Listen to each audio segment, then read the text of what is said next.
Israel की लाख कोशिशों के बाद भी लेबनान का हिजबुल्लाह शिकंजे में नहीं फंस पा रहा है। पहले हवाई ऑपरेशन और अब जमीनी ऑपरेशन के बावजूद हिजबुल्लाह के तेवर पहले की तरह बरकरार हैं।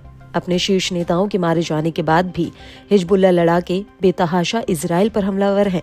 अपने एडवांस हथियारों के दम पर हिजबुल्लाह इजराइल को कड़ी टक्कर दे रहा है। हिजबुल्लाह के घातक ड्रोन और मिसाइल रॉकेटों ने इजराइल के सबसे सुरक्षित माने जाने वाले एयर डिफेंस सिस्टम की भी काट निकाल ली है। एक बार फिर लेबनान के प्रतिरोध ने इजरायली बलों की साख पर सवालिया निशान उठाए। समूह ने बताया कि लड़ाकों ने दक्षिणी लेबनान के एक फ्लैश पॉइंट शहर में हमलावर इजरायली सैनिकों पर 7 हमले किए। हिजबुल्लाह ने अपने हमलों की जानकारी देते हुए बताया कि उसने नबातीह प्रांत के एक बड़े शहर खियम के पास इजरायली बलों पर हमले किए।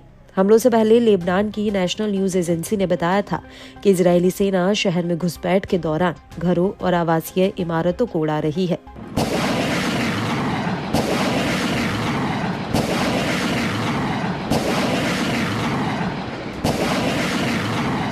हिजबुल्लाह ने इजरायली मिलिट्री साइट्स के खिलाफ अपने 29 ऑपरेशनों का दावा किया, जिससे दक्षिणी लेबनानी शहरों और गांवों में इजरायली सेना की आगे बढ़ने की कोशिशों को रोका गया। इन ऑपरेशनों में हिजबुल्लाह ने दक्षिणी लेबनानी शहरों और उत्तरी इजराइल में इजरायली सेना की टुकड़ियों पर रॉकेट और ड्रोन हमले किए। इसके अलावा हिजबुल्लाह ने पश्चिमी सेक्टर के आसमान में एक इजरायली हरमीज 900 ड्रोन को सतह से हवा में मार करने वाली मिसाइल से तबाह किया।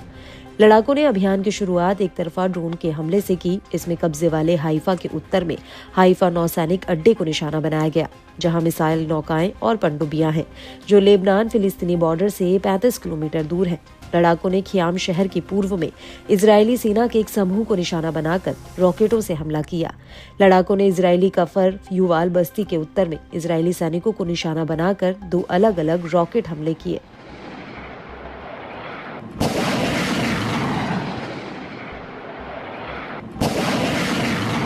लड़ाकू विमानों ने पहली बार लेबनान फिलिस्तीनी सीमा से 150 किलोमीटर दूर हदसोर एयरबेस को निशाना बनाया, जहां टोही और लड़ाकू स्क्वाड्रनों वाला एक प्रमुख वायु विंग तैनात बताया जाता है।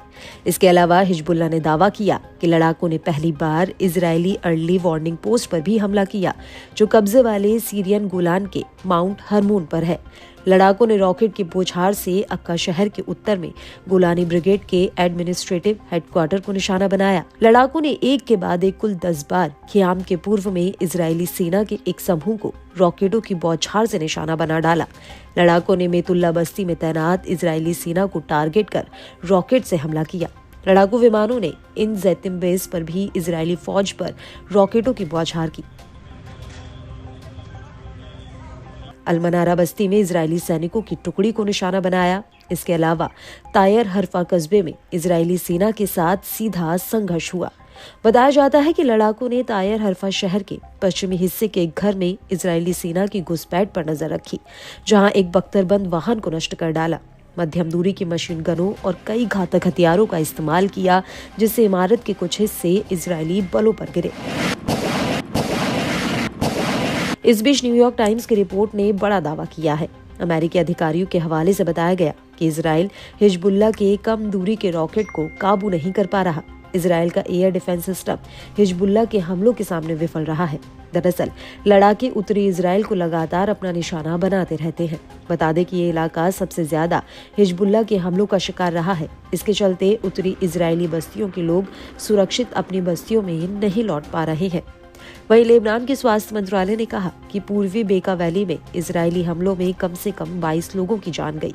अक्टूबर 2023 से लेबनान पर इजरायली हमले में मरने वालों की संख्या 3,500 से ज्यादा हो गई है। इसके अलावा 15,000 से अधिक लोग घायल हुए हैं। इनमें से अधिकतर पिछले महीने तेज हुए हवाई और जमीनी हमलों के दौरान अपनी जान गंवा चुके हैं।